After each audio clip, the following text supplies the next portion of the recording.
వేసవిలో నవ్వుల జల్లు సారంగపాణి జాతకం అచ్చ తెలుగు వినోదం థియేటర్స్నంతా గొల్లుమని నవ్వుతున్నారు. ఎక్కడికి వెళ్ళినా సరే థియేటర్స్లోంచి బయట ఒక ఎకో సిస్టంలో నవ్వులు వినిపిస్తున్నాయి.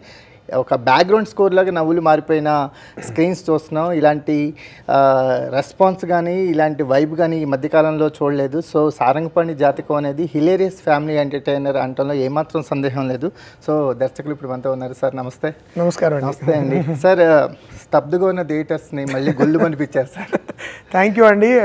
నేను కొంతకాలంగా అసలు కుటుంబం మొత్తం కలిసి వెళ్ళాలి, మేము వెళ్ళాలంటేనే కొన్ని సినిమాలు కనబడట్లేదు. అంటే అన్ని రకాల సినిమాలు ఉండాలి. నేను కేవలం అన్ని సినిమాలు కుటుంబంకే అని నేను అనను. కానీ కొంచెం గ్యాప్ వచ్చింది, తగ్గింది. జనరల్గా మనకి సంవత్సరానికి 5-6 సినిమాలు కామెడీస్ వచ్చేవి మంచివి. అందుకని నేను ఏదైనా ఒకటి తీయాలి, నాకు ఉండేది కొంతకాలం, ఈ కథ కొంతకాలంగా 5-6 ఏళ్ళగా నా మనసులో ఉంది రాసి. ఆలోచన అయితే దాదాపు 1 దశాబ్దంగా ఉంది. యాక్చువల్గా రాయడం మొదలెట్టింది 5-6 ఏళ్ళగా ఉంది. సో ఎట్లాగా అనుకున్న టైంలో ఈ అవకాశం రావడం జరిగింది. అండ్ అద్భుతమైన నటులు దొరికారు, అమరారు కరెక్ట్ టైంలో. అందుకని ఒక మంచి అంటే మన సమ్మర్లో మనం అందరం కలిసి ఒక పిక్నిక్ లాగా బయటికి వెళ్దాం ఎక్కడికైనా సరదాగా. అంటే తలకాయ నొప్పితో రాకూడదు, ఇంటికి తిట్టుకుంటూ రాకూడదు, అందరం ఒక 4-5 విషయాలైనా గుర్తుపెట్టుకుని వాటి గురించి మాట్లాడుకుంటూ రావాలి, నవ్వుతూ రావాలి అని అనుకుని తీసిన సినిమా. అండ్ ఈ రెస్పాన్స్ చూస్తే ఐఎమ్ ఎక్స్ట్రీమ్లీ హ్యాపీ అండి. సూపర్. కామెడీ జానర్ సినిమాలు అంటే మనకి ఇప్పుడు జాతిరత్నాలు కానీ, మ్యాడ్ కానీ, డీజే టిల్లు కానీ ఈ ప్యాటర్న్ చూస్తున్నాం. ఇవన్నీ కూడా మ్యాసివ్ హిట్స్. కానీ ఎందుకో శాతం తగ్గింది, పర్సంటేజ్ ఆఫ్ మూవీస్ తగ్గాయి, ఎక్కువ గ్యాప్లో వస్తున్నాయి. కానీ సారంగపాణి జాతకం వచ్చేసరికల్లా కంప్లీట్ ఫ్యామిలీ ఎంటర్టైనర్, ఒక కుటుంబాల మధ్య జరిగే స్టోరీ ఇది. అతనుకున్న జాతకాల పిచ్చో లేకపోతే అతని నమ్మకమో అతని లైఫ్ని, అతని చుట్టుపక్కల ఉన్న లైఫ్ని ఎంత కంగారు పెట్టింది, ఎలాంటి పరిస్థితులకి తీసుకొచ్చింది ప్లాట్ లైన్. కానీ అది మోస్ట్ హిలేరియస్గా, అంటే మేము సారంగపాణితో సినిమా స్టార్ట్ అయిన 5 minutes కనెక్ట్ అయ్యాం. టిల్ ద ఎండ్ వరకు ఆ జర్నీ ఎక్కడ బ్రేక్ కావాలి. అతని ఎమోషన్స్ అన్ని మేము ఫీల్ అయ్యాం, అతని ప్రాబ్లమ్స్ అన్ని. ప్రధానంగా ఒక సినిమాలో అదేనండి, ఒక ప్రధాన కథానాయకుడు ఎవరైతే ఉంటారో అతను ఎప్పుడు వీరుడు అవ్వక్కర్లా, మహావీరుడు దైవం సముద్రం అవ్వక్కర్లా, మామూలు మనిషి అయ్యి మనం వెంటనే ఎంపథైజ్ చేయగలిగితే, కనెక్ట్ అవ్వగలిగితే, అతని సమస్యని మన సమస్య కింద ఎంతో కొంత భావించగలిగితే. ఇప్పుడు అష్టాచమ్మాలో కూడా చాలామంది కొంతమంది లాజిక్ లేదు అంటారు. అసలు లాజిక్, ఒక కథలో లాజిక్ లేనితనమే దాని ప్రిమైస్. ఇప్పుడు అష్టాచమ్మాలో ఏమిటి, ఇలాజికల్ ప్రిమైస్ అది. ఒక అమ్మాయి నాకు మహేష్ బాబు దొరకలేదు అంటే మహేష్ అనే పేరున్నవాడు కావాలి అనేది మోస్ట్ మెంటల్ కేసులు మాత్రమే అలాంటివి ఉంటాయి. కానీ ఆ ప్రిమైస్ ఒకసారి స్టార్ట్ చేసిన తర్వాత ఆ ప్రిమైస్ చుట్టూ దానికి కొన్ని రూల్స్ ఏర్పడతాయి కదా, దాని చుట్టూ ఉండాలి మనం. అలాగే దీనిలో కూడా మీకు పలానా ఒకటి చెప్పాడు ఒక జాతకం, ఆ జాతకం ఇప్పుడు నేను ఎట్లాగా ముందుకెళ్ళాలి అని. అంటే క్యారికేచర్ అంట. ఇప్పుడు క్యారికేచర్ అంటే ఇప్పుడు మీ మొహాన్ని నేను క్యారికేచర్ గీస్తే ఫీచర్స్ మారుస్తా, పెద్ద ముక్కు వేస్తాను, పెద్ద చెవులు వేస్తాను. అప్పుడు లాజిక్ లేదంటే ఆయన మొహం ఇలా ఉండదు అన్నట్టు కాదు. మీ ఒక జీవిత సత్యాన్ని మనం ఎగ్జాజరేట్ చేసి సాటిరికల్గా చూపించినప్పుడు కొంత లాజిక్ని స్ట్రెచ్ చేస్తాం మనం. That is the beauty of comedy. అందుకని ఏంటంటే ఒక మొత్తం కుటుంబం అంతా కలిసి చూసేటప్పుడు ఆ చిన్న వ్యాపకం అయితే వెర్రింది అనుకోండి, ఆ మజా వస్తుంది. ఆ ఉద్దేశంతో చేయడం జరిగింది. Exactly sir. మనకి ఐకానిక్గా ఇప్పుడు చెప్పుకునే క్యారెక్టర్స్ కానీ, ఆహనా పెళ్ళింట దగ్గర నుంచి ఆ ఒక్కటి అడుక్కు వరకు కూడా లాజికల్ గా ఉండరు. కరెక్ట్. అప్పుడే మజా మీకు. ఇప్పుడు ఆ ఒకటి అడగలో అతనికి ఏం చెప్తారు నాకు తెలిసి, నువ్వు after 1 year you will be king and ఈ లోపల ఫస్ట్ మ్యారేజ్ అమ్మాయి చచ్చిపోతుందని చెప్తే వాడు చచ్చిపోయే వాళ్ళకి తాళి కట్టడానికి ట్రై చేస్తుంటారు. నాకు గుర్తుండే. అవును, అది వాళ్ళు జస్ట్ చచ్చిపోతుంటారు లాస్ట్ మినిట్. అప్పులప్పారా సారీ. సో మీకు ఏమవుతుంది, ఆ విధమైన అబ్సెషన్ ఉన్నవాడి ప్రవర్తన ఇల్లాజికల్గానే ఉంటుంది. వాడి చుట్టుపక్కల ప్రపంచం కూడా ఇల్లాజికల్గానే మారుస్తూ ఉంటాడు తన ప్రభావంతో. సో అందరూ ఇల్లాజికల్గా ప్రవర్తించడం మొదలెడతారు. అంటే from the point of view of my logic it looks illogical. So ఇప్పుడు ఫర్ ఎగ్జాంపుల్ నేను క్రికెట్ ఆడుతున్నాను అనుకోండి, ఇది స్లో పిచ్ అన్నప్పుడు నేను స్లో పిచ్ మీద ఎలా ఆడాలో దానికి ప్రిపేర్ అవ్వాలి. అంతేగా నేను ఫాస్ట్ పిచ్ మీద బ్యాటింగ్ చేస్తాను, స్లో పిచ్ ఇల్లాజికల్గా ఉంది అన్నట్టు. So basically the whole idea is about a mad fellow. అవును, ఎగ్జాక్ట్లీ సార్. అంటే మనకి ఇప్పుడు నవ్వించిన వాళ్ళందరూ మ్యాడ్ ఫెలోస్ సార్. అంతే. మనకి మనం బ్లాక్ అండ్ వైట్ టైం నుంచి ఇప్పుడు సారంగపాణి జాతకం వరకు మనకు గుర్తుండిపోయి చూడండి, వాడు కోడిని వేలాడదీసి తింటూ ఉంటాడు. సో అది అసలు మీకు ఎవరికైనా ఐడియా వచ్చి ఉంటుంది, ఎవరికైనా. అంటే పరోక్షంగా ఆ టేస్ట్ నేను డబ్బులు సేవ్ చేస్తున్నా. Most bizarre. అంటే అది అది అదేంటంటే అలాంటి బిహేవియర్ చూసినప్పుడు మనకు నవ్వు వస్తుంది. అవును, మర్చిపోయి డ్రైవర్ సీట్ లో కూర్చుంటాడు సుతీరభద్రరావు. అవును, ఆర్టీసీ బస్ ఎక్కి. ముఖ్యంగా జంజాల గారు ఇలాంటి విచిత్రమైన పాత్రలను ఏరుకొచ్చి ఆ సినిమా ఐ థింక్ చూపులు కలిసిన శుభవేళ అనుకుంటాను. సుతీరభద్రరావు గారు ప్రతి ఒక్కరిని వాకింగ్ తీసుకెళ్ళి ఊరవతలు లేసి ఆయన కారులో వచ్చేస్తుంటారు. సో అలాంటివి చాలా, అలాంటి ఒక క్వర్క్ ఉంటేనే హ్యూమర్. ఎగ్జాక్ట్లీ సార్, మీ రైటింగ్ స్టైల్లో ఈ లాజికల్ హిట్ అనేది తగులుతూ ఉంటుందా? వాటిని దాటుకొని ఎలా? నో ఎలా ఉంటుందంటే కథకి ఒక్కొక్క కథ తన సొంత లాజిక్ని నిర్వచిస్తుందండి. Illogicality is part of a certain logic. అయితే దానిలో మళ్ళీ రూల్స్ ఏర్పడతాయి.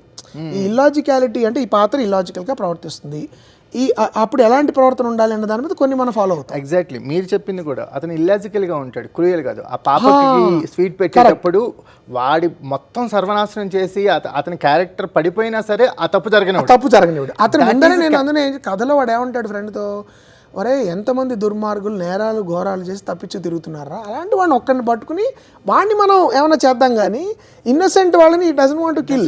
సో సారంగపాణి ఎథికల్ పర్సన్, అడు నైతికమైన మనిషి, ఎథికల్ కిల్లర్, ఎథికల్ హ్యాకర్ అని కూడా అంటాడు కదా. సో నా నైతికత ఎక్కడ దెబ్బతినకూడదు. ఎప్పుడైతే తన స్వార్థం కోసం ఒక అమాయకులను కూడా చంపడం నిర్ణయించుకుంటే అది ఉన్మాదం. ఇది మూఢనమ్మకం మాత్రమే. కాబట్టి అది జాగ్రత్త నేను తీసుకున్నాను. అతను ఎక్కడా కూడా అతను మనం ఇష్టపడాలి. వాడిని చూసి నవ్వుతున్నా కూడా అతను జాలి కలగాలి, నవ్వుకోవాలి. అది కరెక్ట్. అది దర్శి లాంటి పర్ఫార్మర్స్తో అది ఈజీ చేయడం. బిఫోర్ దర్శి ఎంటర్ అవడానికి ముందు ఈ కథలో ఎవరైనా కనిపించారా మీకు? లేదండి, అంటే నేను ఎప్పుడు కథ పలానా వాళ్ళు అనుకుని రాయను. రాసిన తర్వాత ఎవరైతే బాగుంటారు అన్నట్టు ఒక 2-3 అనుకున్నాను. బట్ చూచేగా అనుకున్నా, ఎప్పుడు ప్రస్ఫుటంగా అనుకోలేదు. తర్వాత ఎప్పుడైతే దర్శిది నేను బలగం చూశాను, తర్వాత సేవ్ ద టైగర్స్ చూశాను, తర్వాత నాకు మెయిల్ అనే సినిమా చాలా ఇష్టం. ఆ మెయిల్లో దర్శి పాత్ర చాలా బాగుంటుంది. రకరకాల పాత్రలు చూసినప్పుడు అరే ఇతను చాలా వర్సటైల్ యాక్టర్. ఆఫ్ కోర్స్ తను కామెడీ చాలా బాగా చేశాడు. నా సావు నేను చేస్తాను, నేను ఎందుకు నీకెందుకు, తర్వాత జాతిరత్నంలో అద్భుతంగా చేశాడు. ఓం భీమ్ బుష్లో కూడా బాగా చేశాడు. తర్వాత ఆ సినిమా ఏంటి, ఈవెన్ F2 లాంటి సినిమాలో సపోర్టింగ్ రోల్లో కూడా బాగా చేశాడు. అందుకని ఇతనైతే బాగుంటాడు. నాకు అక్కడి నుంచి నాకు తనే కనబడ్డం మొదలెట్టాడు పాత్రలో. I wanted to go with sir. Jandhyala గారి వారసత్వం కనిపిస్తుంది సార్ మీ సినిమాలో. Clean comedy. అవును. అంటే ఒక విధంగా ఆ మధ్యతరగతి జీవితం ఆయనది నాది ఒకే టైప్ ఆఫ్ మధ్యతరగతి జీవితం మేము చూసి ఉండడం వల్ల ఆయన జీవితంలో కూడా నాకంటే ఎక్కువ మధ్యతరగతి జీవితం చూపిస్తారు ఆయన.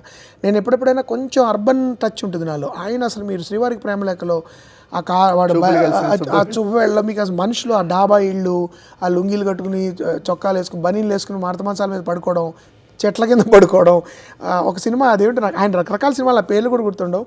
ఆయన అచ్చ తెలుగు మాట్లాడుతుంటారు, మన కోట శ్రీనివాసరావు గారు చతుశ్చక్ర వాహనము అలాంటి ఒక చాలా అందమైన ఒక, అంటే ఎప్పుడు మీకు టీవీలో వచ్చినా ఎక్కడి నుంచి చూసినా చివరి వరకు చూసే సినిమా ఆయనవి. అవును, జంధ్యాల గారివి.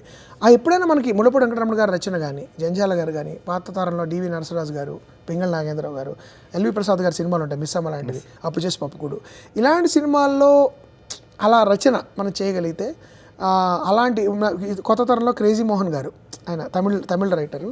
తర్వాత మన మన మన కామెడీ రైటర్స్ కూడా రమణ గారు, బాపు గారు తీసే సినిమాలు వాటిలో అందమైన తెలుగు మాటల మీద గారడీ చేసే హ్యూమర్ తగ్గిపోతుంది. అలాంటిది కొంత, అంటే మన తెలుగు మాట్లాడడంలోనే చాలా అందమైన కామెడీ ప్లే చేయొచ్చు. అసలు మనం ఎంత తెలుగు మిస్ అవుతున్నామో మాకు సారంగపాణి జాతకం చూస్తే అంటే మన కమర్షియల్ సినిమాల్లో కూడా కొన్ని మంచిగా ఉండేవి మాటలు. ఇప్పుడు దూకుడు సినిమాలో ఆయన పలానా సినిమాలు కొంటాడా అంటే కొంటూనే ఉంటాడు. అంటే ఒక చిన్న మాటని జస్ట్ సవరించడం వల్ల మీకు ఎంత హ్యూమర్ వస్తుందండి తెలుగులో. ఆ తర్వాత త్రివిక్రమ్ గారు కొన్ని సినిమాల్లో మాకు సారీ అండి మాకు ఇలా దిగాలని తెలియక నార్మల్గా దిగేసి ఇలాంటి మన తెలుగు అండ్ కత్తులు కొడవళ్ళని తీసుకోవడానికి ఇది కమ్యూనిస్ట్ కార్యాలయం కాదు బాబు అంటాడు మన మన్మధుల్లో అనమాట. ఇలాంటి అందమైన తెలుగు మాటలు కొంచెం తగ్గి కొంచెం రీల్స్ బేస్డ్ సెక్షువల్ హ్యూమర్ పెరిగింది మనకి. అది కాకుండా మళ్ళీ మన ఒరిజినల్ తెలుగు విట్ చమత్కారం అయితే తెలుగు రైటర్స్లో ఉండేదో అదేదో సినిమాలో అయితే ముళ్ళపూడి గారు రాశారు, ఆయన డబ్బు చేసి చనిపోయాడండి. అంటే అది అవుట్ స్టాండింగ్ యూజ్ ఆఫ్ డబ్బు, అంటే డబ్బు అనేది ఆయనకి జబ్బు అని చెప్పడం. సో అలాంటివి తగ్గిపోయాయి. ఆ ప్రయత్నం కూడా నేను దీనిలో కొంచెం చేయడానికి ప్రయత్నించాను. మీకు ఈ క్యారెక్టర్లో కనిపిస్తుంది అవసరాలు శ్రీనివాసరావు గారు. చూసి చెప్పేవాడి కల్లా లేదు చెబుదామని చూశాను. నా కళ్ళలో నా చేతిలో నేను చంపుతాను రేఖ లేదా లేదు రేఖ కోసం చంపుతాను, రేఖ కోసం చెప్దామని. ఆ తర్వాత తంత్రం తత్వం తరుణం ఈ మూడు కలిసిన ఇది యూనిక్ సైన్స్ ఇది అని చెప్తాడు. అవును. అలాంటి కొన్ని ఇంకోటి తను అంటాడు, సారీ ఇప్పుడు నేను ఏ మేకనో కోడినో చంపేయచ్చు అంటే అది కిల్లింగ్ అవుతుంది. కిల్లింగ్ ఎలా అవుతుంది? కుకింగ్ అవుతుంది అంటే. సో ఇట్లాంటివి జస్ట్ అవి ఉంటే మన తెలుగుతనం ఎంతో కొంత. మేము గట్టిగా నవ్వింది అవసరాలు శ్రీనివాసరావు గారి డైలాగులో వాళ్ళ హత్యలు వాళ్ళ బహుశా మనకు తెలియకుండా మీరు ఒక్కడే. గమ్మత్ ఏంటంటే నేను రాస్తున్నప్పుడు అసలు దానికి అంత నవ్వుతానని అనుకోలేదు. అది మామూలుగా ఫ్లోలో వెళ్ళిపోయింది. అంటే మనం కొనేమనుకుంటాం ఇది ఖచ్చితంగా నవ్వుతారా, ఇది జోక్. ఇది బహుశా శ్రీనివాస అవసరాలు తను చెప్పిన విధానంలో వాళ్ళు బ్రహ్మాండం అంటే చాలా క్యాజువల్గా చెప్పాడు తను. బహుశా అంత స్ట్రాంగ్గా కొంతమంది అంత గుడ్డిగా నమ్మలేదు, లేకపోతే వాళ్ళ హత్యలు వాళ్ళు చేసుకుంటూ ఉంటారు, తిరిగి సహాయం అడగలేదు, వాళ్ళ హత్యలు వాళ్ళు చేసుకుంటూ ఉంటారేమో. అంటే దానిలో ఒక అండర్ కరెంట్గా వాడి దుర్మార్గం కూడా ఉంటుంది.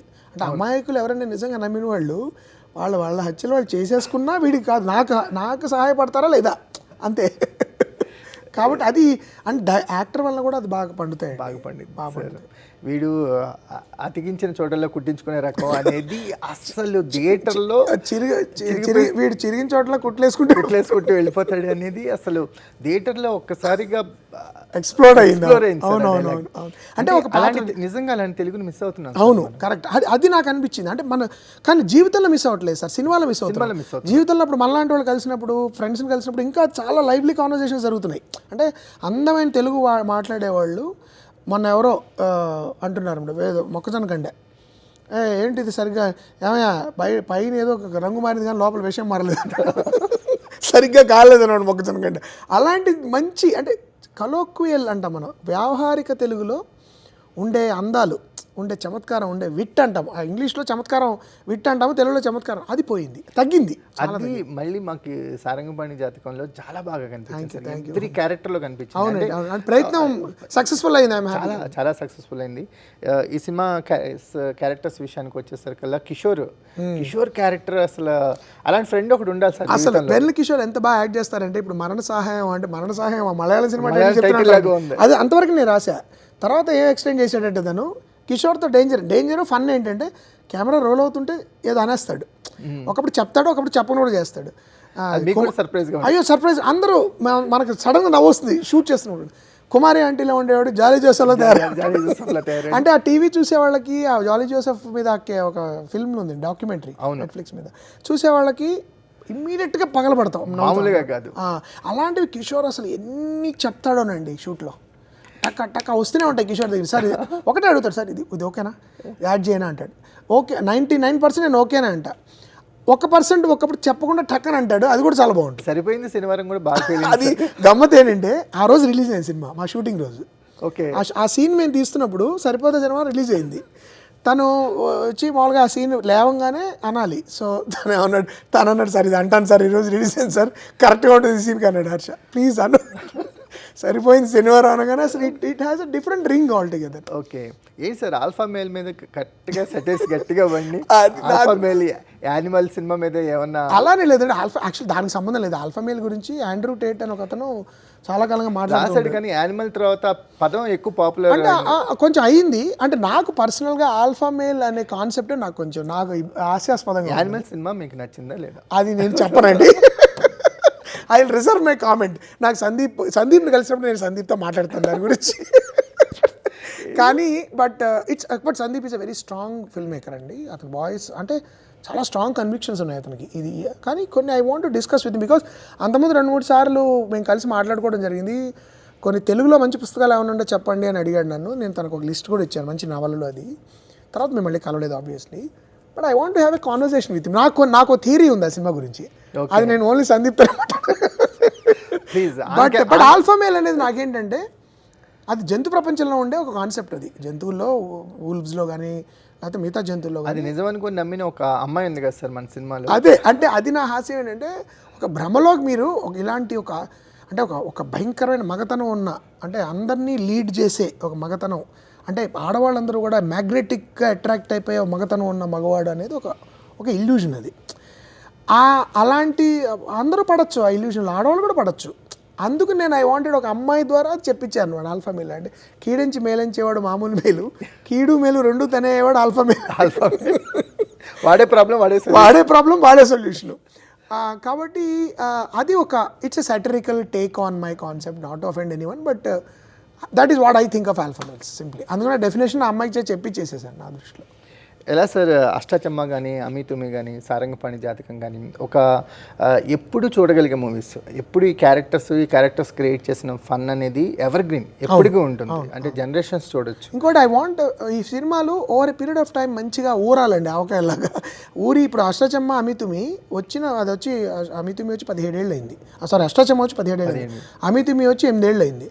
ఇప్పటికీ అవి ఊటలాగా ఊరుతూ ఇప్పటికీ నాకు కొత్తగా ఏదో నిన్న రిలీజ్ అయినట్టు అష్టాచమ్మ టీవీలో వచ్చినప్పుడల్లా, లేకపోతే ఓటీటీలో చూస్తారు కొంతమంది సార్, ఇప్పుడు షేర్ చేస్తున్నారు కొన్ని ఈ సినిమా కాంటెక్స్ట్లో నాని గురించి ఆ డైలాగ్ గురించి షేర్ చేస్తున్నారు. అందుకని నాకు ఇలా ఏ సినిమా తీసినా ముందర కొంతమంది విమర్శకులు దాని గురించి మాట్లాడచ్చు, ఇది లేదు అది లేదు అనొచ్చు, కానీ over a period of time I think they will also see the point. అంటే అలా ఎంతో కొంత ఒక 10-15 లైన్లు అయినా సినిమా నుంచి గుర్తుపెట్టుకోవాలి. అలా సారంగపాణి జాతకం కూడా జరగాలని నేను కోరుకుంటున్నాను. జరుగుతుందని మేము నమ్ముతున్నాను. థ్యాంక్ యూ అండి, thank you so much. At the same time ఈ క్యారెక్టరైజేషన్స్లో కూడా ఒక మంచి లవ్ స్టోరీ ఉంది. ఎగ్జాక్ట్, ఇది యాక్చువల్లీ ఈ కథ ప్రేమ కథ అని చెప్పాను. ఆ ప్రేమ కథ చుట్టూనే అతని ప్రేమ కోసం తప్పించకపోతే కథలేదు. ముఖ్యంగా ఆ అమ్మాయి నమ్మంది, తను నమ్మేవాడు, ఆ అమ్మాయికి తను నమ్ముతున్నాడు అని తెలిస్తే ఆ అమ్మాయి దూరం అయిపోతుంది, చెప్పుకోలేడు. వచ్చిన మామూలు జ్యోతిష్యం ఏంటి, వాడు విన్నది మామూలు లేదో నీకేదో ప్రమాదం జరుగుతుంది కాదు, నువ్వు భయంకరంగా వాడు ఇంకోటి ఏం చెప్తాడు, వాడు టైం ఫ్రేమ్ లేదు దీనికి, ఎప్పుడైనా జరగచ్చు అంటాడు. సో ఏం చేయాలి ఇప్పుడు, నేను వెయిట్ చేసి పొరపాటున పెళ్లి చేసుకుని ఏం పర్లేదని కొట్టి పరేసి పెళ్లి చేసుకుంటే రేపు జరిగితే అమ్మాయి నాశనం అయిపోతుంది. ఈ గండం గడిచిన తర్వాత పెళ్లి చేసుకోవాలి, అదొక్కటే నాకున్న సొల్యూషన్. గండం ఎప్పుడు వస్తుందో నాకు తెలియదు, కాబట్టి మనమే చేస్తే పోలా, అది హోల్ ఐడియా. అది అందువల్ల ప్రేమ లేకపోతే సినిమా లేదు. అవును, love story, plot point love story. Exactly, అందులో నేను దాంతో స్టార్ట్ చేశాను. జనరల్గా హీరో జాతకాల పిచ్చి మీద 15 నిమిషాలు గడపచ్చు సినిమా. అవును, దాని గురించి హీరో గురించి అత్యంత ఫాస్ట్గా ఫస్ట్ 2-3 సీన్స్లోనే అతను చెప్పేసి నెక్స్ట్ ఆ అమ్మాయిని అతను చూడడం, వాళ్ళ మధ్యలో కాన్వర్జేషన్, తను చెప్పదలుచుకుంటే ఆ అమ్మాయి చెప్పేసింది, అందువల్ల అతనికి వచ్చే ఆనందం. ఇట్లా అక్కడి నుంచి ఇంకా నేను జాతకాల్లోకి వెళ్ళిపోయాను. మాకు ఎలా ఉందంటే ఇప్పుడు జంజాల్ గారి సినిమాలు ఒక మధ్యతరగతి ఫ్యామిలీ వాళ్ళకు ఉండే చిన్న నమ్మకాలు, లేకపోతే అక్కడ ఉన్న ఒక విచిత్రమైన పాత్రలతో ఆయన హోల్సమ్ ఫ్యామిలీ ఎంటర్టైనర్స్ చాలా క్రియేట్ చేశారు. చాలా రోజుల తర్వాత ఆ కైండ్ ఆఫ్ సినిమా చూసిన ఫీల్ కలుగుతుంది. వీళ్ళ ప్రాబ్లమ్స్ కానీ వీళ్ళు కానీ మనలాగా ఉండే మనుషులు, అతిథులు కాదు, ఎంపతి అంటాం కదా, మనకి సహానుభూతి ఉండాలి. జరిగేవాడి సమస్య మన సమస్య కింద సినిమా థియేటర్లో ఉన్నంతకాలం నమ్మితే చాలు. ఆ టైంలో అరే ఇతనికి వచ్చిందని అని మనం ఎంపతి కనెక్ట్ అయితే వెంటనే అది పండుతుంది. దానికి రచన బాగుండాలి, రచనతో పాటు నటుడు దాన్ని చాలా లిఫ్ట్ చేయగలగాలి. అది సారంగపాణి జాతకంలో జరిగిందని నాకు అనిపిస్తుంది. అవి పెద్ద స్టార్స్ కెరీర్ లో కూడా చూస్తున్నాం సార్. వెంకటేష్ గారు ఎన్ని క్యారెక్టర్స్ చేసినా మనకి పెళ్లి, చిరంజీవి గారు చంటబ్బాయి కానీ, వెంకటేష్ గారు ఎన్ని క్యారెక్టర్స్ చేసినా పెళ్లి కానీ ప్రసాద్ గాని గుర్తించు. జూనియర్ ఎన్టీఆర్ గారు ఎంత మాస్ చూసినా కామెడీ చాలా కష్టం సార్. కామెడీ అనేది real acid test for an actor. Actually కామెడీని ఎంత బాగా, ఈవెన్ పవన్ కళ్యాణ్ గారు చాలా మంది అనేవారు, నాకు పవన్ కళ్యాణ్ గారి గుడుంబ శంకర్ చాలా ఇష్టం. అవును, దానిలో చాలా మంచి సీన్స్ ఉంటాయి. యాక్చువల్లీ ఆయన హ్యూమర్ చాలా బాగా చేస్తారు. గుడుంబ శంకర్ నా దృష్టిలో is under rated film. Exactly, నాకు చాలా, నేను ఎప్పుడు వచ్చినా నేను చూస్తూ ఉంటాను. అందులో కొన్ని సీన్స్ చాలా కొత్తగా ఉంటాయి. యాక్చువల్లీ దాని ప్రభావమే మనకి రెడీ లాంటి సినిమాలు కనిపిస్తాయి. అవును, రెడీ ఆ తర్వాత మనం హీరో ఐడెంటిటీ దాచుకుని ఒక ఇంటికి వెళ్ళే ప్రతి సినిమాకి మనకి ఎక్కడో కుటుంబ అది ఒక ట్రెండ్ అయిపోయింది. ధీ రెడీ తర్వాత హీరో విలన్ ఇంటికి వెళ్ళి పాగా వేయడం, అక్కడి నుంచి సమస్యల్ని పరిష్కరించడం, ఒక దశాబ్దం పాటు మనం దాని మీద ఉన్నాము. గుడుంబ శంకర్లో సెకండ్ హాఫ్ చాలా బాగుంటుంది సార్. సెకండ్ హాఫ్ దానిలో కొన్ని బ్యూటిఫుల్ చిన్న సీన్స్ ఉన్నాయండి, నాకు భలే ఇష్టం. అమ్మ వెళ్ళిన తర్వాత ఒక రూమ్ తీసుకుంటారు ఇద్దరు. తీసుకున్న తర్వాత నీకు ఆకలిస్తుందా అంటాడు. అవునంటే నీకెలా తెలుసుంటే తెలిసిపోతుంది అంటాడు. అది రొమాన్స్ కూడా ఎంత బాగుంటుందంటే దానిలో. అవును, అది ఎందుకు అంటే అప్పుడైతే చాలా విమర్శ వచ్చింది ఆ సినిమా మీద. నేను ఆ సినిమా అప్పుడు చూడలేదు, తర్వాత చూసినప్పుడు ఏంటి ఇంత ఫన్గా ఉంది ఈ సినిమా అని. బికాస్ ఐ థింక్ నేను అబ్జర్వ్ చేసింది చిరంజీవి గారి కుటుంబం మొత్తం అండి, they have great sense of humour. Exactly. Allu Aravind గారు, అర్జున్ గారు కూడా మీరు ప్రైవేట్గా వాళ్ళతో మాట్లాడినప్పుడు గ్రేట్ కాన్వర్జేషనలిస్ట్ వాళ్ళు. ముఖ్యంగా అరవింద్ గారు చాలా ఫన్గా మాట్లాడతారు, ఫన్గా ఉంటుంది. రామలింగయ్య గారి, చిరంజీవి గారి సినిమాల్లో ఎస్పెషల్లీ అన్నయ్య కానీ, కామెడీలో చిరంజీవి గారు ఈజ్ ఎ మాస్టర్ అండి. ఇంకా మనం ఆయన కామిక్ టైమింగ్ని సరిగ్గా వాడుకోవాలా. ఆయన మామూలు కమర్షియల్ సినిమాల్లో కూడా డైలాగ్స్ ఇప్పటికీ ఏదైనా సినిమాలు సడన్గా కొన్ని వస్తే అస్సలు అన్మ్యాచ్డ్. నాకు ఎంత ఇష్టమో చిరంజీవి గారి కామెడీ అంటే.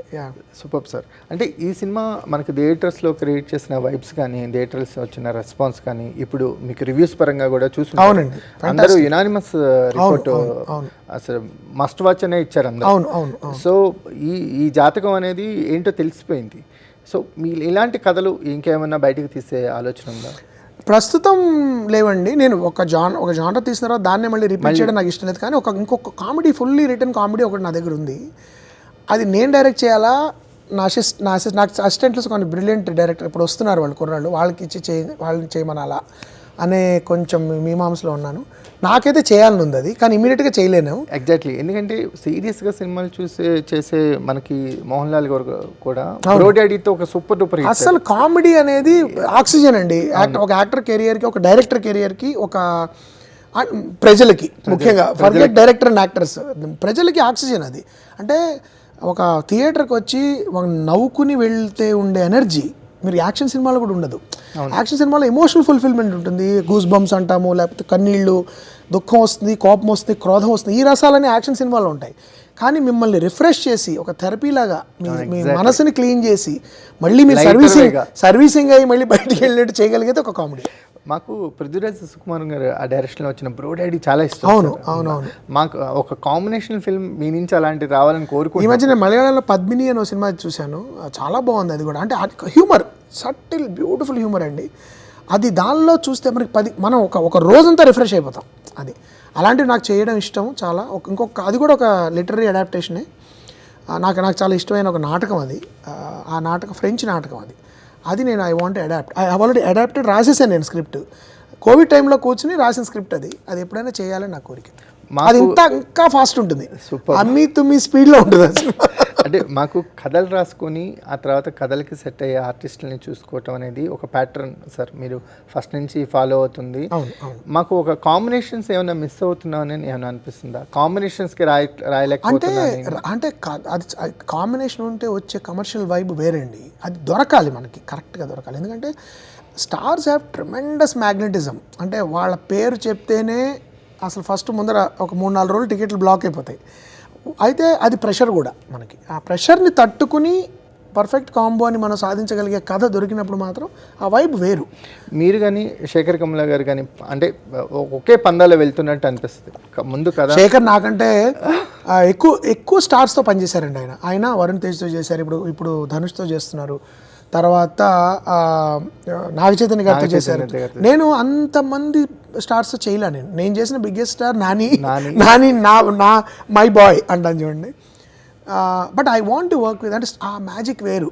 స్టార్స్తో చేస్తే అదొక ఫన్ ఉంటుంది. బట్ ఛాలెంజెస్ కొత్తవి, వేరే రకమైన ఛాలెంజెస్ వస్తాయి. అవి మీట్ అవ్వగలిగితే nothing like working with stars. మీకు నాన్నగారు వెళ్తున్న పందా ఇప్పుడు ఒక హిట్ 3 కానీ లేకపోతే ప్యారడీస్ కానీ ఒక సీరియస్ అండ్ ఒక నెక్స్ట్ మాస్ ఎలివేషన్స్లోకి వెళ్తున్నారు. మళ్ళీ ఒక కంబ్యాక్ అయ్యి ఒక అలాంటి సినిమా నేను ఎక్స్పెక్ట్ చేయాలి. ఈ మధ్య నేను ఒక వార్త చదివాను, I'm open for a comedy అని అతను అన్నాడని. నాని ఏంటంటే నాని అన్న మాటతో నేను ఒకటి ఏకీభవిస్తాను. ఏంటంటే అన్ని సినిమాలు అందరికీ అక్కర్లేదు. నేను నా కంప్లైంట్, మనకు ఫ్యామిలీ సినిమాలు ఇంకొన్ని రావాలని అంటున్నాను తప్ప నిజాయితీగా తను ఇది మీరు అక్కర్లేదు, ఇది మీకోసం కాదని చెప్తున్నాడు. చాలా ఎంతమందికి ఉంటుందండి ఆ ధైర్యం, అది ఉండదు కదా. తను చెప్తున్నాడు ఏమిటి తనకు స్టేక్స్ తెలుసు, ఆ సినిమా బిగ్ ఫిల్మ్ అది, అయినా కూడా తను ఆనెస్ట్గా చెప్పేశాడు ఇవి వద్దు అని. సో అతనికి ఒకటే ఆ సినిమా మీద నమ్మకం ఉంది, రెండు ఒక నైతికమైన బాధ్యతని అతను ఫుల్ఫిల్ చేశాడు. సో అన్ని రకాలైన సినిమాలు అందరూ కాకపోయినా వీటితో పాటు ఇవి కూడా ఉండాలి, రొమాన్సెస్ ఉండాలి, యాక్షన్ డ్రామాస్ ఉండాలి, ఇలాంటి హార్డ్ హిట్టింగ్ క్రైమ్ ఫిల్మ్స్ ఉండాలి. ఎందుకంటే ఆ సినిమాకి ఆ ఎమోషనల్ పవర్ ఉంటేనే probably it will work. So అది నాకు తన పంధాలో తను వీలైనంత నాకు ప్యారడైజ్ కూడా చాలా విచిత్రంగా విభిన్నంగా ఉంది అసలు. అది పెద్ద లీప్ అది. సో నాకు ఎప్పుడు రిస్క్ టేకింగ్ యాక్టర్స్ అన్నా రిస్క్ టేకింగ్ డైరెక్టర్స్ అంటే ఇష్టం సార్. ఊరికి అదే పంధాలో ఇప్పుడు అష్టాచమ్మ హిట్ అయింది కాబట్టి వరుసగా కామెడీలు తీసుకుంటూ వెళ్ళిపోయి, జెంటిల్మన్ హిట్ అయింది. యాక్చువల్ నా బిగ్గెస్ట్ హిట్ జెంటిల్మన్, చాలా మంది తెలీదు. జెంటిల్మన్ హిట్ అయింది, ఇంకా నేను స్టార్స్ వెంటలు పడి ఇంకా థ్రిల్లర్స్ మీద అలా కాకుండా నాని ఏం చేస్తున్నాడు, హై నాన్న తర్వాత ఫస్ట్ మీరు చూడండి దసరా తర్వాత హై నాన్న, దాని ముందు శ్యామ్ సింగ్ రాయ్ అంటే సుందరానికి తర్వాత మళ్ళీ తర్వాత మళ్ళీ suddenly is doing something Saripodhaa cinema. So hi నాన్న ఇప్పుడేమో హిట్ 3 తర్వాత ప్యారడైజ్. సో తను ఏం చేస్తున్నాడు ప్రతిసారి is trying to reinvent himself and trying to తను ఛాలెంజ్ చేసుకోవడానికి ట్రై చేస్తున్నాడు, వైఫల్యాలకి విజయాలకి అతీతంగా. దీని ముందు కూడా తను వైఫల్యాలు చూశాడు కొన్ని, కొత్త బిగినింగ్లో భలే భలే మగాడిపై ముందు నాని చాలా వైఫల్యాలు చూశాడు. కానీ ఎవడే సుబ్రహ్మణ్యం నుంచి ఒక ఫేజ్ వేరే exactly Yevade Subrahmanyam is the turning point. ఎవడే సుబ్రహ్మణ్యం టైంలోనే నేను జెంటిల్మెన్ కథ చెప్పి తను ఓకే చేసిన తర్వాత 6 నెలలకి భలే భలే రిలీజ్ అయ్యి హిట్ అయిపోయింది. ఆ తర్వాత మాది వచ్చింది సినిమా. సో అందుకని బేసికలీ తను ఎంచుకున్న పంధా ఈజ్ డిఫరెంట్. అంటే నాని నుంచి వచ్చే సినిమా డిఫరెంట్ ఫిల్మ్ అవుతుంది అనేదే నాకు చాలా అప్రిషియేట్ చేసే పందా. అందుకని I'm very proud. Me sensibilities, మీకున్న తెలుగు చలోక్తులు అంటారు కదా, వాటి మధ్యలో ఒక బిగ్గెస్ట్ కాంబినేషన్లో కనుక అవి అమరగలిగితే అది ఒక ఇంకా రీచ్ అనేది నెక్స్ట్ లెవెల్లో ఉంటుంది. 100% అది జరగాలని కోరుకుంటున్నాను. తప్పకుండా, థ్యాంక్ యూ అండి. నేను కూడా కోరుకుంటున్నాను. మన నటులు స్టార్స్ అందరూ బ్రిలియంట్ కామెడీ చేస్తారండి. అంటే యాక్టింగ్లో కామెడీ చేయడంలో అందరికీ వాళ్ళకంటూ వాళ్ళకి ఒరిజినల్ స్టైల్ ఉంది, ఆల్ స్టార్స్ ఐ ఫీల్. అలాంటి వాళ్ళతో కనుక వర్కౌట్ అయితే అసలు nothing like it. But I want do it not mass masala కాకుండా నిజంగా ఇప్పుడు ఒక సారంగపాణి జాతకం లాంటి style imagine with a star for example, అసలు ఆ మజానే వేరు. అంటే నాట్ దట్ దర్శి ఫ్యాబులస్గా చేశాడు, అది పక్కన పెట్టేద్దాం. నేనైతే ఏంటంటే ఇలాంటి సినిమాలు కూడా అవి మనం పిచ్ చేయగలగాలి. కానీ ఏమవుతుందంటే ఒకప్పుడు స్టార్స్కి ఉన్న బ్యాగేజీ, వాళ్ళకున్న ప్రెషరు, వాళ్ళకున్న ఫ్యాన్ ఎక్స్పెక్టేషన్స్, వాళ్ళకున్న మార్కెట్ ప్రెషరు, వీటి వల్ల ఏమవుతుంటుందంటే ఒక హిట్ అయింది అనుకోండి, వాళ్ళకి పెద్ద సినిమా ఒకటి హిట్ అయిపోతే ఇంకా అలాంటి జోన్లోనే ఉండాలనే ప్రెషర్ వాళ్ళ మీద ఉంటుంది. అది బ్రేక్ చేయగలిగినప్పుడు we can do new kinds of cinema. Any kind అంటే ఈ సినిమా ప్రొడక్షన్ కానీ ఈ సారంగపాణి జాతకానికి కానీ మీరు అనుకున్న దానికంటే ఏమన్నా అబోవ్ వెళ్ళారా సార్? ఏం వెళ్ళలేదు సార్, వెళ్ళలేదా? నథింగ్. ఇట్ యాక్చువల్లీ మేము 70 రోజులు అనుకున్నాం ఈ సినిమా, 65 రోజుల్లోనే చేసాము. మా కో డైరెక్టర్ గారు నన్ను కూడా తరివాడు. సురేష్ గారు పాపం ఆయన చాలా ప్రొడ్యూసర్ ఫ్రెండ్లీ అండి. అంటే చాలా ఒకప్పుడు పదునుగా మాట్లాడతారు, నిర్మమాటంగా చెప్తారు. కానీ ఆయన చాలా, ఒకసారి వైజాగ్లో మేము షూట్ చేస్తున్నప్పుడు మార్నింగ్ 9 to 11, 12 ఒక చోట చేసి అక్కడి నుంచి పరిగెత్తుకుంటూ వేరే లొకేషన్కి వెళ్ళి అక్కడ లంచ్ చేసి 1 to 3 ఒక సీన్ చేసుకుని అక్కడి నుంచి మళ్ళీ హోటల్కి పరిగెత్తించి 4:30 నుంచి రాత్రి 12 వరకు షూటింగ్ పెట్టాడు ఆయన. ఎందుకంటే సార్ మన ఇలా కొంచెం ప్రొడ్యూసర్ గారు 2 రోజులు తగ్గుతాయి సార్ అని అంతా మేము దాన్ని చేసాము. అయితే నాకు ఎప్పుడు ఉన్న ఒక వరం అనండి, శాపం అనండి ఏంటంటే మేము చాలా కాంపాక్ట్గా చేసిన సినిమాలు చాలా గ్రాండ్గా కనబడతాయి. ఎందుకంటే మాకు టెక్నికల్ టీం చాలా మంచిది, మా సినిమాటోగ్రఫర్ చాలా బాగా చేస్తాడు. ఆర్ట్ డైరెక్టర్ రవీంద్ర గారు పెద్ద సినిమాలు చేసినా ఆయనకు చాలా ఇంట్రెస్టింగ్గా చేయగలడు, అంటే తక్కువ రిసోర్సెస్లో కూడా. ఈ సినిమా మొత్తం రియల్ లైఫ్ లొకేషన్స్లో చేసాము మేము, ఒకే సెట్ వేసాము. అది కూడా ఏంటంటే విశాఖపట్నం టెర్రస్. ఇప్పుడు మీరు యాక్టర్లందరినీ తీసుకెళ్ళి ఒక 20 మందిని విశాఖపట్నంలో హోటల్ టెర్రస్ మీద సాయంత్రం 6 గంటల నుంచి పొద్దున్న 6 గంటల వరకు షూట్ చేయాలంటే ప్రొడ్యూసర్ ఇంకా మునిగిపోతాడు. ఎందుకంటే ఎవరు చేయలేరు సార్, నరేష్ గారు వాళ్ళు ఎలా ఉంటారు. అలా కాదని ఇక్కడే మేము ఒక సెట్ చేసి దానిలో హాయిగా పొద్దున్న మార్నింగ్ 6 to 9 చేసేసాం మేము షూట్. అదొక్కదానికి మేము సెట్ చేసాం తప్ప మిగతా ఎక్కడ అవ్వలేదు. వినగలిగే మాటలకు కూడా మ్యూట్ ఎందుకు పడింది? అది పెద్ద నేను చాలా చర్చించానండి. యాక్చువల్లీ హస్తప్రయోగం అంతకంటే ఇంకా మాటలు నేను అది మెన్షన్ కూడా చేశాను చర్చలో. ఏమండి ఈ మాట ఈ పలానా సినిమాలో వాడారు, ఇది మీరు ఎలా చేశారండి, ఇది టెక్నికల్ టర్మ్ అండి. అంటే వాళ్ళు ఏమన్నారంటే మీరు ఒక 16+ తీసుకుంటే పెడతామండి, 13+లో మా రూల్ ప్రకారం ఇది పడకూడదు అన్నారు. నాకేంటి కుటుంబాలు రావాలి, I don't want to lose the families. సరే ఓకేనండి అని ఇంకా అక్కడ వేరే పదం పెట్టడం నాకు ఇష్టం లేక మ్యూట్ చేసేసాను. ఇంకా మీరు వేరే పదం పెట్టచ్చండి అన్నారు. ఎందుకులే వేరే పదం పెడితే అడిషనల్ కన్ఫ్యూజన్ అది. కానీ నేను ఇప్పటికీ అనుకునేది ఏంటంటే చాలా సామాన్య జీవితంలో వచ్చిన నిజమైన పదాలు, ఇంట్లో మాట్లాడుకునే పదాలు. ఇంకోటి ఏంటంటే మీకు మ్యాగజైన్స్లో డాక్టర్లు వాడుతున్న పదాలు. సో అవి వాటిని మ్యూట్ చేయడం అనేది నా దృష్టిలో కరెక్ట్ కాదు. బట్ వాళ్ళ రూల్స్ వాళ్ళు చెప్తుంటే మనం నేను ఎక్కువ వాదించలేను అనవసరంగా. వాళ్ళకి మిగతా సినిమా అంతా చాలా నచ్చింది, వాళ్ళతో ఏం వాదిస్తాం వదిలేసాను. వివేక్ సాగర్ కంట్రిబ్యూషన్ ఫ్యాంటాస్టిక్ అండి, నాకు చాలా ఇష్టమైన కంపోజరు. సమ్మోహనం మీకు తెలుసు కదా, బ్రిలియంట్ వర్క్. ఆ అమ్మాయి గురించి మీకు చెప్పాలో కూడా చాలా బాగా మంచి మ్యూజిక్ ఇచ్చాడు తను. అన్ఫార్చునేట్లీ ఆ సినిమా ఆడలేదు. కానీ ఈ సినిమాలో కూడా 4 పాటలు, 3వ పాట ఇప్పుడు మేము ఆ సినిమా ముందర రిలీజ్ చేస్తే కథ తెలిసిపోతుందని చిత్రగుప్త ఆ పాట ఇప్పుడు రిలీజ్ చేస్తాం అన్నమాట, పోస్ట్ రిలీజ్. 3 పాటలు, 1 ప్రమోషనల్ సాంగ్, 2 పాటలు సినిమాలో మీరు చూస్తారు. కాబట్టి ఇట్స్ ఫ్యాంటాస్టిక్ ముఖ్యంగా బ్యాక్గ్రౌండ్ స్కోర్. సారంగ పాట కూడా బాగా చాలా బ్యూటిఫుల్ సాంగ్. సంచారి కూడా నాకు చాలా ఇష్టం. ఎటుచి నా సినిమాలో కట్టు సాంగ్ అన్నట్టు ఉండకుండా కథలో వెళ్ళిపోతుంది కాబట్టి చాలా ఫాస్ట్ మూవింగ్గా చేశాడు. బ్యాక్గ్రౌండ్ స్కోర్ చాలా అద్భుతంగా చేశాడు నాకు అనిపించింది సినిమా. చాలా బాగుంది. అట్ ద సేమ్ టైం అంటే ఆర్టిస్టుల నుంచి ఒక బెస్ట్ కనిపిస్తుంది. తనికెళ్ళ భరణి గారు కానీ అందరూ ఆన్సాంబుల్ కాస్ట్ అంటాం కదా, అందరూ అలా స్టాండ్ అవుట్ అయ్యే క్యారెక్టర్స్ చేశారు. అవును, అంటే చాలా రేర్ గా ఎవరికో ఒకరికో ఇద్దరికో పేరు వస్తుంది. ఇందులో పనిచేసిన వడ్లమని శ్రీనివాసరావు గారితో కూడా స్టాండ్ అవుట్ అయ్యే కెరియర్ కి చిన్నప్పుడు మన సమీర భరద్వాజ్ చేసిన చిన్న రిసెప్షనిస్ట్ కింద అది కూడా ఒక మెరుపు. హర్షిని ఆల్ఫా మేల్ అమ్మాయి కూడా ఆమె ఆల్ఫా కోడలని కూడా అంటాడు ఆయన. సో అందరికీ అది అలా అన్నిసార్లు అది దొరకదు సార్. కొన్ని పాత్రలు కొంచెం వెనక్కి వెళ్ళిపోతాయి. అవునవును. బట్ ఇలా అందరూ ప్రతి పాత్రకి ఈ సినిమాలో గమ్మత్ ఏంటంటే ప్రతి పాత్రకి వాళ్ళకు ఒక ఎజెండా ఉంటుంది, వాళ్ళకు ఒక జర్నీ ఉంటుంది. ఇప్పుడు వడ్లమాన్ శ్రీనివాస్ గారికి ఒకటి ఉంటుంది, నరేష్ గారికి ఒకటి ఉంటుంది, తర్వాత శ్రీనివాస్ అవసరాలకు ఒకటి ఉంటుంది, భరణి గారికి కూడా ఒకటి ఉంటుంది. ఈ పేర్లు ఎక్కడ దొరికిస్తారు? పినాకి పాండే నాకు యాక్చువల్లీ శ్రీపాద పినాకి పాండే గారని పెద్ద సంగీత విద్వాంసులు ఉండేవారండి. ఆయన్ని పాపం ఒకసారి నేషనల్ అవార్డు వచ్చినప్పుడు ఆయన్ని ఎవరు అనౌన్స్ చేయడానికి పొరపాటున పినాకపాణి అన్నారట. ఆయన వెళ్ళి వాళ్ళు ఎవరు కరెక్ట్ చేయాల్సి వచ్చింది, తప్పండి అది పినాకపాణి అంటే, ఓ సారీ సార్ పినాకపాణి వాళ్ళకి తెలుసు, నార్త్ ఇండియన్ వాళ్ళు అనౌన్స్ చేస్తున్నాడు కానీ గబుక్కుని బై మిస్టేక్ చేశారట అది. ఆ తర్వాత నేను అది విని అవును కదా, కానీ పినాకపాణి చాలా గొప్ప పేరు, చాలా గొప్ప పేరు, రెగ్యులర్గా వినం. పినాకం అనే ధనస్సు. సారంగపాణి అంటే గమ్మత్ ఏంటంటే రెండు అర్థాలు ఉన్నాయి. విష్ణువు శివుడికి కూడా ఉంది. సారంగం అనే జింకను ధరించిన శివుడు చేతిలో అని కూడా ఉంది. కానీ మీకు సారంగపాణి దేవాలయం మీకు కుంభకోణంలో ఉంది. అందుకని ఇంకోటి భాగవతంలో శారంగం అని ఆయన ధనస్సుని రాశారు. అదేంటి మెలికేస రంగం జ్ఞాకి గావత్తు ఏదో ఉంటుంది, చాలా కష్టం రాయడం అది. అది నా దృష్టిలో అలా అలా వికృతిలాగా సారంగం కింద మారిందని నాకు అనిపిస్తుంది. శారంగం అనేది సారంగం అయింది. సారంగపాణి అంటే విష్ణువు శివుడు ఇద్దరు ఉన్నారు. నేను విష్ణువు సెన్స్లో వాడా, ఎందుకంటే తండ్రి పేరు శివుడు పెడదాము, కొడుకు పేరు విష్ణువు పెడదాము, సరదాగా ఉంటుంది అని ఇంట్రెస్టింగ్ ఉంటుంది. శివుడు కొడుకు విష్ణు అంటే చాలా బాగుంటుంది కదా వినడానికి, అందుకని అలా చూస్ చేసుకోవడం జరిగింది. సో థియేటర్స్లో మళ్ళీ ఒక నవ్వుల గోల కనిపిస్తుంది సార్ చాలా రోజుల తర్వాత. నాకు చాలా ఆనందంగా ఉంది. అష్టాచెమ్మ సంధ్యా 70mm రిలీజ్ అయినప్పుడు ఒక 1200-1300 పెద్ద థియేటర్ది సంధ్యా 70mm హైదరాబాద్. అది ఎక్కడైతే అరుపులు విన్నానో, రాంబాబు అనే పేరు మీ మీద పగబెట్టారు రాంబాబు అని. ఆ డైలాగ్ వచ్చినప్పుడే ముఖ్యంగా బిగ్గెస్ట్ షౌట్ ఆ సినిమాలో ఎప్పుడు వచ్చిందంటే, నానీని అమ్మాయి నీ పేరు మహేష్ కాదా రాంబాబు అంటే, నేను రాంబాబు అనే చెప్పాలి అంటాడు. అక్కడ పగలబడి నవ్వారు. నేను నా జీవితంలో మోస్ట్ అన్ఫర్గెటబుల్ మూమెంట్ అది. అవును, అదే ఝాన్సీ గారు కూడా రంభేష్, అదే రాంబేష్ ఇప్పటికీ అది అవి రీల్స్ వస్తూ ఉంటాయి sir, fantastic. And sir standout అయ్యే క్యారెక్టర్స్ ఎప్పుడు గుర్తొచ్చినా పెదాల మీద చిరునవ్వు వచ్చే సినిమాని చూడగలిగామన్న సాటిస్ఫాక్షన్తో మేము చాలా రోజుల తర్వాత బయటకు వచ్చాం సార్.